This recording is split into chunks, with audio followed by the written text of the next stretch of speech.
Hi to all. Today ఇవాళ మనం discuss చేస్తున్న టాపిక్ వచ్చి ఎంఎస్ఎంఈ సర్వే. వీటిలో మెయిన్గా ఏమేమి హెడ్డింగ్స్ కవర్ అవుతాయి ఈరోజు టాపిక్లో అంటే, first of all what is this MSME survey, MSME survey ఏంటి and why this survey is for. And third one వచ్చి advantages of MSME survey and coverage. And fourth point coverage of units. Next fifth one వచ్చి what are the documents required for this survey, and sixth what are the points need to enter while doing the survey, and finally going to give the conclusion. ఈ topics అన్నింటి గురించి మనకు JD industries నుంచి మనకు IPO sir ఈ పాయింట్స్ని మీకు discuss చేస్తారు. Just listen sir.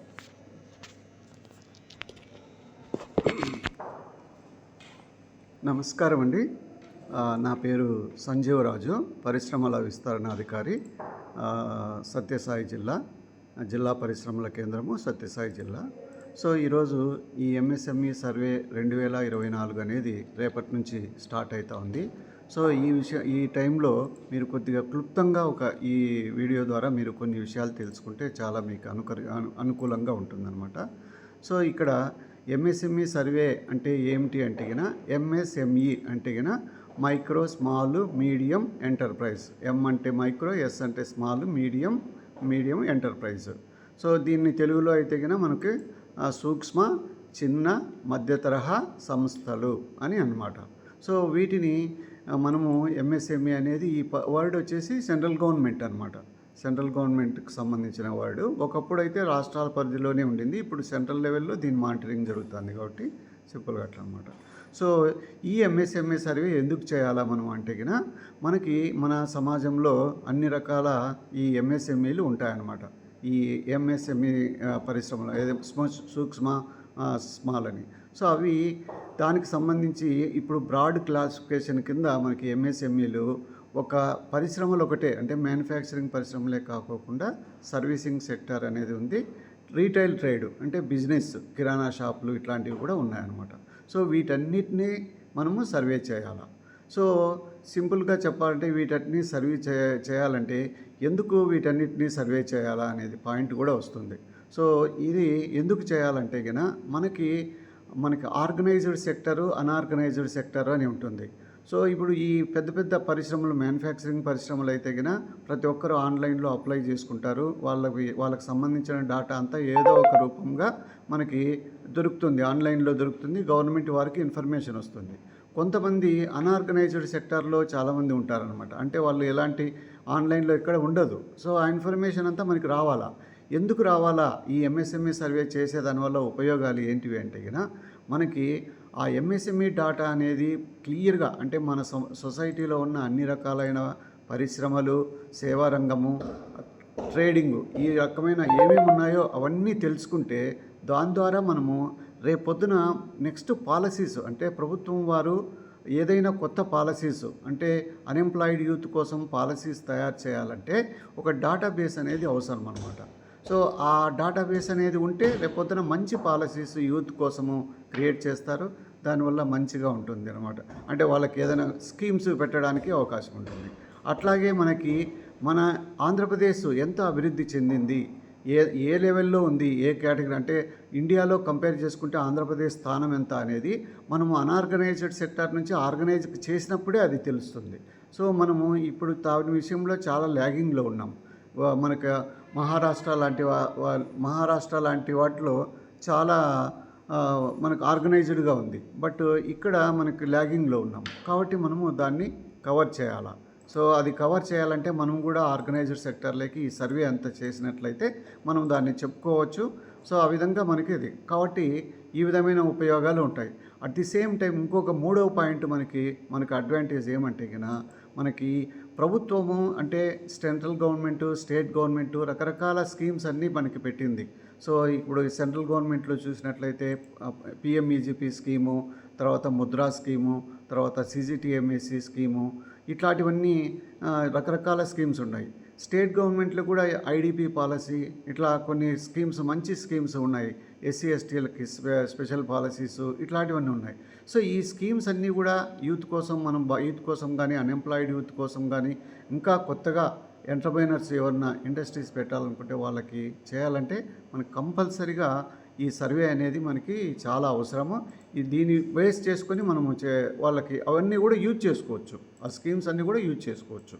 సో దానికోసము మనం ఈ సర్వే అనేది చేస్తున్నాం. సో ఇంతటి అంటే మన గ్రోత్ అనేది మనం ఎట్లా ఏ పొజిషన్లో ఉన్నాం, డెవలప్మెంట్ అనేది చాలా అవసరము.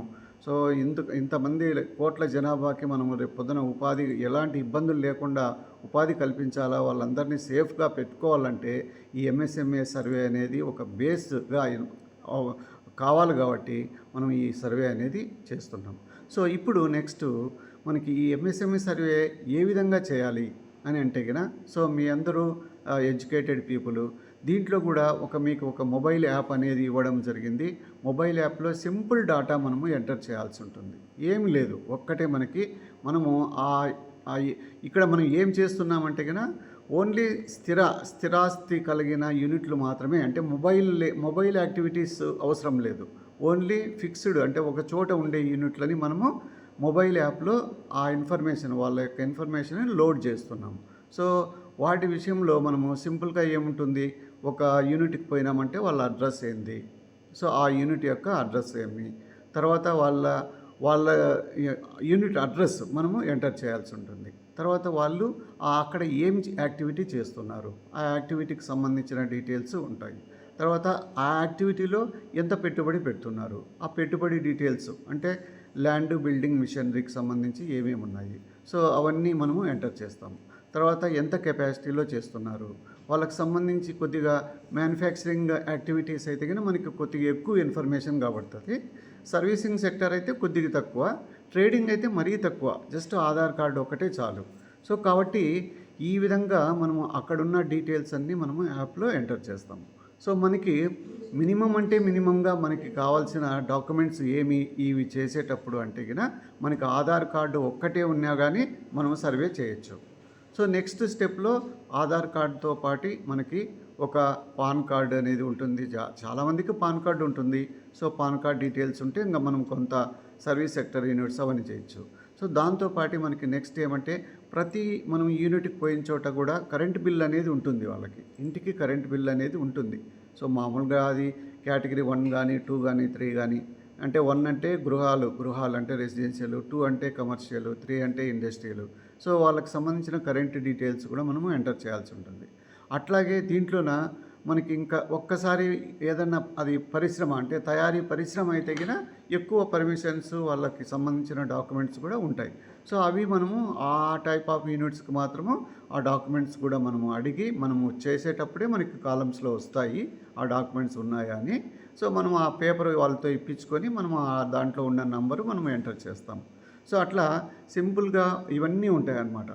సో ఫైనల్గా పెట్టుబడి వివరాలు ఇవన్నీ అయిపోయిన తర్వాత అక్కడ ఎంతమంది పనిచేస్తున్నారు, ఎంప్లాయీస్ మేల్ ఎంతమంది పనిచేస్తున్నారు, ఫీమేల్ ఎంతమంది పనిచేస్తున్నారు, సో వాళ్ళు స్కిల్డా అన్స్కిల్డా అని కూడా అడుగుతారు. సో మొత్తంగా తర్వాత వాళ్ళకి ఇంకా ఏమన్నా ఎంప్లాయ్మెంట్ అవసరమా, ఆ పరిశ్రమలో ఇంకా ఏమన్నా అవసరమైతే ఎలాంటి అవసరాలు కలిగిన వాళ్ళు కావాలా, ఏ క్వాలిఫికేషన్స్తో వాళ్ళకి కావాలా, అది కూడా మనము ఎంటర్ చేయొచ్చు అనమాట. సో ఈ విధంగా స్కిల్డ్ పర్సన్స్ కావాలా, అన్స్కిల్డ్ పర్సన్స్ కావాలా, ఇవి కూడా మనము ఎంటర్ చేస్తాం. అట్లాగని వాళ్ళకి సంబంధించిన బ్యాంకు వివరాలు, బ్యాంక్ అకౌంట్ వాళ్ళ వివరాలు కూడా ఆ యాప్లో మనము పొందుపరచాల్సి ఉంటుంది. So bank account number, IFSC code కూడా మనం ఎంటర్ చేయాల్సి ఉంటుంది. తర్వాత వాళ్ళు ఆ పరిశ్రమను నెలకొల్పడానికి ఆల్రెడీ బ్యాంకుల నుంచి ఎంత లోన్స్ తీసుకున్నారు, ఇంకా ఏమైనా లోన్స్ కావాలా, సో ఆ డీటెయిల్స్ కూడా మనం ఎంటర్ చేస్తాం. తర్వాత వాళ్ళు ఏదైనా స్పెషల్ సర్టిఫికేట్స్ ఏమైనా కలిగి ఉన్నారా, అవి కూడా ఎంటర్ చేస్తాం. ఆల్రెడీ ఆ పరిశ్రమ పెట్టినప్పుడు గవర్నమెంట్ వారు, సెంట్రల్ గవర్నమెంట్ వారు కానీ స్టేట్ గవర్నమెంట్ వారు కానీ ఏదైనా ఇన్సెంటివ్స్ అంటే ప్రోత్సాహకాలు, రాయితీలు ఏమన్నా వాళ్ళకి ఇచ్చారా, సో అవి కూడా మనము ఎంటర్ చేస్తాం. సో ఇట్లా ఈ చెప్పే కొన్ని మెయిన్ ఐటమ్స్ ఇట్లాంటివి మ్యానుఫ్యాక్చరింగ్ ఇండస్ట్రీస్ విషయంలోనే వస్తాయి, ఎంఎస్ఎంఈల విషయంలోనే వస్తాయి. సో సింపుల్గా ట్రేడింగ్ కిరాణా షాపులు ఇట్లాంటి వాటికి మాత్రం రావు. సో కాబట్టి మనము సర్వే అయితే మాత్రము మన జ్యూరిడిక్షన్లో, మీ జ్యూరిడిక్షన్లో ఏమేమి ఉన్నాయో అన్నీ కూడా చేయాలా. సో ట్రేడింగ్ సెక్షన్ అంటే కిరాణా షాపులు, ఫ్యాన్సీ స్టోర్లు, ఏమేమి ఫిక్స్డ్గా అమ్ముతాడారో chicken centers, barber shops, mobile ఇవన్నీ కూడా మనం చేయాల్సి ఉంటుంది. సర్వీస్ సెక్టర్లో అయితే గిన వర్క్ షాప్స్ ఉంటాయి, పిండి మిషన్, చిన్న చిన్న పిండి మిషన్స్ ఉంటాయి, అవి మనం కవర్ చేయాలా. జిరాక్స్ మిషన్స్, ప్రింటింగ్ ప్రెస్, మన అన్నికి సంబంధించిన ఏమైనా సర్వీసింగ్ అంటే మామూలుగా ఈ ఆటోలు రిపేర్ చేసే సెక్షన్స్ ఉంటాయి కదా, ఆటోమొబైల్ రంగంకి సంబంధించిన అన్ని యాక్టివిటీస్ కూడా మనము కవర్ చేయాలి. అట్లాగే అక్కడ ఉన్న ఏమైనా రైస్ మిల్స్ కానీ, దాల్ మిల్స్ కానీ, ఇండస్ట్రీస్ ఇవి. సో అన్ని రకాలైన ఎంఎస్ఎంఈలని మనము ట్రేడింగు, సర్వీసు, మ్యానుఫ్యాక్చరింగ్, మీకు అన్ని పాంప్లెట్లలో కూడా చాలా వరకు యాక్టివిటీస్ అన్నీ కవర్ చేసాం, విలేజెస్లో వచ్చేటివన్నీ కూడా. సో అవన్నీ మీరు 1-2 సార్లు చూసుకోండి. ఆ యాక్టివిటీస్ అన్నీ కూడా మనము కంపల్సరీగా దీంట్లో పొందుపరచాల్సి ఉంటుందన్నమాట. సో ఫైనల్గా ఈ విధంగా మీరు అన్నీ ఒక్కసారిగా అన్నీ ఎంటర్ చేసేస్తే, ఫైనల్ సబ్మిట్ చేసేస్తే మీరు ఒక్క యూనిట్ చేసినట్లు అవుతుంది. కాబట్టి ఓపికతో ఇది మనము చేయాల్సి ఉంటుంది. సో మనకి కావాల్సిన ఇన్ఫర్మేషన్ మెయిన్గా ఆధార్ కార్డు కావాలా.